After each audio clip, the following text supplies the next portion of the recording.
Hi, this is Group 7, made up of Hannah, Lizzie, Claire, Kurt, and Allison. We had the privilege of interviewing an occupational scientist named Clare Hocking. Dr. Hocking has received her diploma in occupational therapy, an advanced diploma in occupational therapy, a master's of health sciences with a focus in occupational therapy, and a doctorate of philosophy.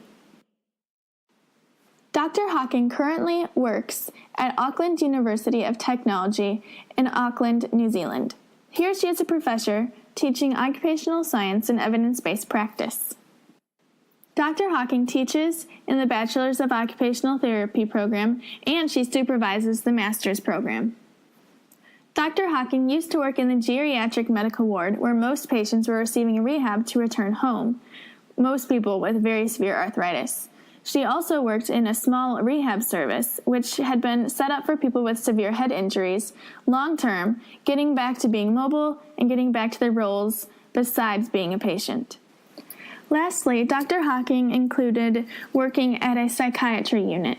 Here included acute admissions ward, a rehab ward, vocational rehab, industrial therapy, woodwork, and gardening. These offered people long-term sheltered employment. Her teaching areas include occupational science and evidence-based practice. Professor Hocking chose occupational science over occupational therapy because she was inspired by the work of Anne Wilcock and wishes to follow in her footsteps. Also, Professor Hocking has been a New Zealand delegate for many years, which attuned her to occupational science in the world stage. While her work includes both occupational science and occupational therapy, many elements of her work are strictly about occupational science. Hocking was inspired to do occupational science by a multitude of factors. Originally, her mother was a nurse, which got her into the medical field. Hocking originally wanted to get an engineering degree, but switched to OS because of her love of crafting.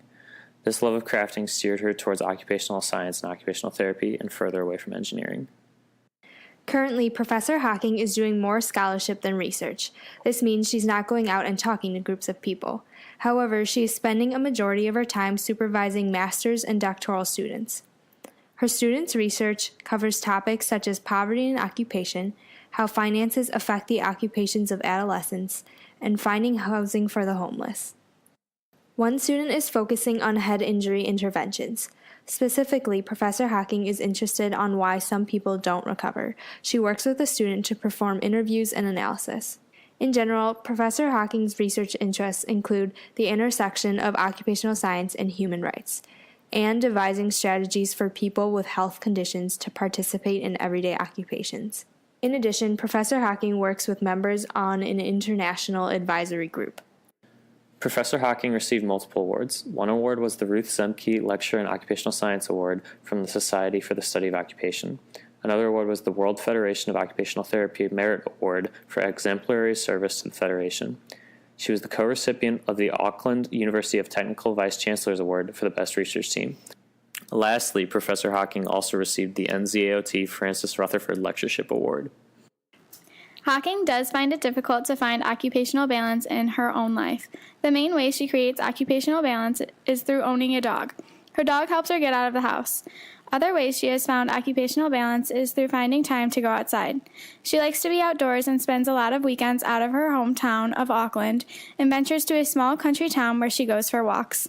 One path she walks on requires her to walk 501 steps up a hill. Hocking also said that this helps exhaust her dog. Hocking also enjoys traveling. It is her favorite thing to do in her free time other than spending time with her dog.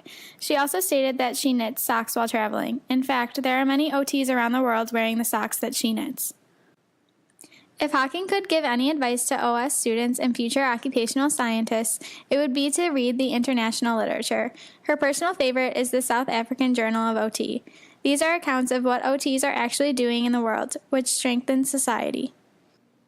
Thanks everyone for listening about our interview with Professor Hocking. We really hoped you enjoyed it.